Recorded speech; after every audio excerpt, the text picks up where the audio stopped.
भाई आज की वीडियो रहने वाली है भाई जोड़ किस तरकीब से मारा है। भाई देखिए ऐसे जोड़ मारेंगे, वेल्डिंग मारेंगे तो भाई बिल्कुल गलत है भाई, ऐसा वेल्डिंग मारना। क्योंकि भाई अभी तुम वेल्डिंग मारोगे तो भाई वो बाहर-बाहर वेल्डिंग हो जाएगा, अंदर तक वेल्डिंग नहीं होगा क्योंकि भाई वो जोड़ ज़्यादा वेट नहीं सँभाल पाएगा, ये बात है भाई। इसमें भाई अभी अंदर से वेल्डिंग मारते हुए लेके आएँगे, बढ़िया से अंदर से भरते हुए लेके जाएँगे तो भाई वो नीचे की साइड से वेल्डिंग होता हुआ जाएगा पूरा, बढ़िया से। ये देखिए भाई सिंगल कोट मार लेते हैं अभी। ये देखिए भाई शुरू कर दिया वेल्डिंग मारना। इसको देखिए भाई ऐसे वेल्डिंग करना है। ये देखिए भाई वेल्डिंग हो गया। अब भाई इसको झाड़ लेना क्योंकि भाई देख सकते हैं कि अभी अंदर-अंदर वेल्डिंग हुआ है ये। क्योंकि भाई अभी ये सरिया रख के मारते हैं हम तो दोनों साइडों से आ जाता है वो।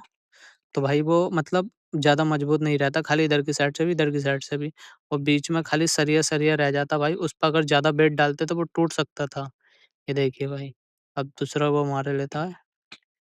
अब क्योंकि भाई अभी ऐसे वेल्डिंग मारेंगे तो भाई इस पे कितना भी लोड डाल सकते हो तो एकदम टूटेगा नहीं ना, क्योंकि मजबूत रहेगा। ये देखिए भाई, ये वेल्डिंग हो गया, ये भी हो गया फाइनल।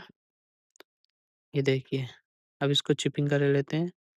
ये देखिए भाई अंदर-अंदर सब में वेल्डिंग भर चुका है अब ये। अब ये भाई लास्ट वेल्डिंग का कोड बचा है क्योंकि ऊपर से मारना है भाई।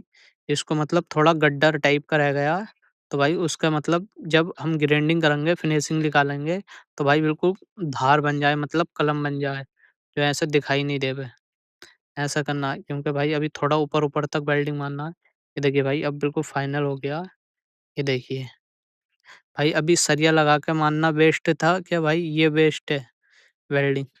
ये देखिए भाई, अभी सरिया लगा के मारते भाई तो वो एक साइड से आ जाता, दोनों साइडों साइडों से आ जाता, बीच में का खाली रह जाता।